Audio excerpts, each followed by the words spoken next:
စကောပန်းလောက်ရှိရဲ့ Monster Ramen ကြက်ဥနှလုံးနဲ့အသားတွေရောခောက်ဆွဲတွေရောအများကြီးပါတယ်ဒီခောက်ဆွဲပွဲကြီးကိုမိနစ်20အတွင်းကောင်းအောင်စားနိုင်မယ်ဆိုလို့ရှိရင် free ကြိတ်သွားလို့ရတယ်ကျွန်တော်တော့မစားနိုင်ခဲ့ဘူးဒါပေမဲ့ဒီဗီဒီယိုဆုံးအောင်ကြည့်ကျွန်တော် giveaway ထည့်ပေးရတယ်ဒီကောင်မှာတော့ဖွင့်ထားတာမကြသေးရဲ့အပြင် budget ramen ဆိုင်လို့တောင်ပြောလို့ရတယ်ကြောင်မြောင်းက ramen monster စီကိုခေါ်ဆိုင်ကို anime fan ဖြစ်တဲ့ကျွန်တော်ကတော့တော်တော်လေးကိုသဘောကျတယ်ဟို Japanese fight လေးနဲ့မှာ anime theme နဲ့ဆင်ပေးရတာဆိုင်ကအပေါ်ထက်အောက်ထက်ရှိတာအောင်မှာအခုလိုမျိုးချမ်းမြေပေါ်မှာထိုင်လို့ရတဲ့ wine တွေလည်းရှိတယ်တတ်တယ်ပါယောပြီးတော့ဒီ ramen monster မှာရတဲ့ ramen ရဲ့အရသာတွေကိုပြောပြမလို့ရှိတယ်မြည်ပြသွားပါခင်ဗျာ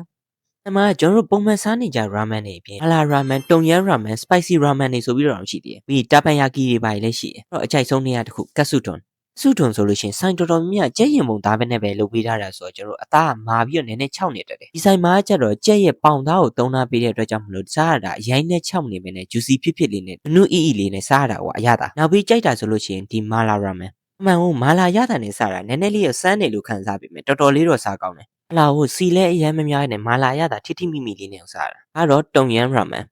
ရန် ramen ကတော့တုံယန်းမြတာကြိုက်တဲ့သူတွေအတွက်ဆိုလို့ရှိရင်တော့အဆင်ပြေကောင်းပြေလိမ့်မယ်ဒါပေမဲ့ကျွန်တော်စားလိုက်တဲ့အချိန်မှာ ramen vibe မရဘဲနဲ့ရန်ခောက်ဆွဲပြုတ်တပွဲစားတဲ့ vibe မျိုးရလို့ကျွန်တော်ကတော့တိတ်ပြီးတော့သဘောမကျဘူးပြီးသဘောကျတာဆိုလို့ရှိရင်ဒီတပ်ပန်ယာကီလေးပန်ယာကီတွေကဈေးလဲဖဲဖြစ်တဲ့အရသာလေးစားလို့ကောင်းတယ်ပြီးတော့သူတို့စီမှာ drink တွေလည်းတော်တော်လေးစုံစုံရတယ် lemon tea နဲ့ strawberry တင်ကျန်းတော့အကြိုက်ဆုံးပဲမှန်ဆိုလို့ရှိရင်ကျွန်တော်ကတော့ဒီ ramen monster နဲ့စပြီးတော့သိခဲ့တာသူကလာကြီးမှာအရသာလည်းရမ်းမပြောင်းလဲပဲနဲ့ဘယ်1000မပြည့်တဲ့ဈေးမှာဈေးထက်ကိုထိန်းထားနိုင်တာတော်တော်လေးချီးကျူးတယ်ဒီကိုအဆုံးထိကြည့်ပြရတဲ့အတွက်လည်း giveaway လေးပေးကြပါတယ်ဘေးမှာလည်းဆိုလို့ရှိရင်အခုလိုမျိုး3ရောက်လောက်စားလို့ရ monster ramen ယူပေးမှာဖြစ်ပါတယ်ဒီဗီဒီယိုကို TikTok ကကြည့်နေတဲ့သူဆိုလို့ရှိရင် like and repost လုပ် Facebook ကကြည့်နေတဲ့သူတွေဆိုလို့ရှိရင် like and share လေးလုပ်ပြီး share တဲ့ screenshot လေးအောက်မှာမှန်သွားခဲ့အဲ့ဒါတွေက Facebook ကနေ2ယောက် TikTok ကနေ2ယောက်ရွေးပြီးတော့ monster ramen တပွဲစီလက်ဆောင်ပေးသွားမှာဖြစ်ပါတယ်ဒါကတော့ဆိုင်မရရဲ့ menu နဲ့ဈေးနှုန်းလေးတွေပါ